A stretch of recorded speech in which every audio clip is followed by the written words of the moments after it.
ধর্মনগর মহকুমার অন্তর্গত কৈলাসশহর রোডের আনন্দবাজার নাকা পয়েন্ট থেকে প্রায় 70 লক্ষ টাকার বার্মিজ সিগারেট উদ্ধার করল পুলিশ।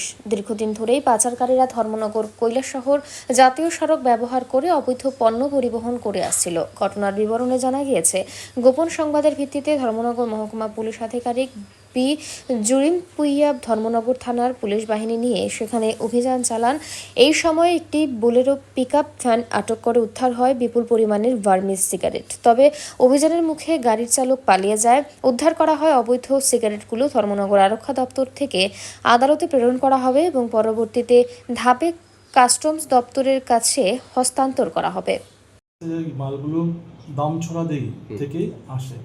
আপনি তো এডিশনালের দায়িত্বে আছেন গোটা জেলারই, তো সেক্ষেত্রে কি বলবেন? হ্যাঁ, আমরা বিষয়টা দেখছি এখন। আর এই কেসে যেটার মধ্যে বর্তমানের যে কেস, আমরা গাড়িটা কোন জায়গা থেকে আসছে আমরা তদন্ত করবো। আর এক্সাক্ট রুটটা কোন রুট থেকে গাড়িটা আসছিল এটা আমরা তদন্ত করবো। প্রায়ই দেখা যায় স্যার, দামছড়া পানিসাগর পেরিয়ে ধর্মনগর পেরিয়ে গিয়ে কৈলাসর গিয়ে ধরা পড়ে বার্মিজ সিগারেট বা নেশা সামগ্রী। সেই ক্ষেত্রে কি বলবেন স্যার? দেখেন, খবর তো সবসময় আমার কাছে থাকে না এক্স্যাক্টলি।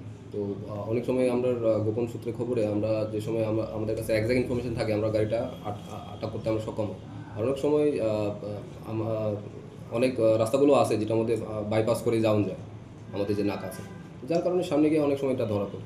তবে আমরা আমরা বাইপাস রোড বা যে রোডগুলি আছে যেটা থেকে গাড়িটা বাইপাস করে যেতে পারে, এই রাস্তাটা আমরা আইডেন্টিফাই করতেছি এখন, যেটার মধ্যে আমরা পুলিশ প্রেজেন্স বা আমরা নাকা বা চেকপয়েন্ট আমরা পৌঁছানোর সেটা।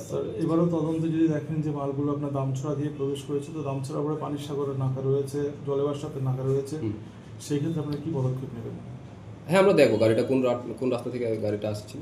যদি সেম নাকা থেকে যদি আসে থাকে তো আমরা ডেফিনেটলি আমরা ইনভেস্টিগেট করবো গাড়িটা কীভাবে দামছড়া পানিসাগর নাকা থেকে গাড়িটা ক্রস করেছে। ব্যুরো রিপোর্ট, অবিরাম 24/7।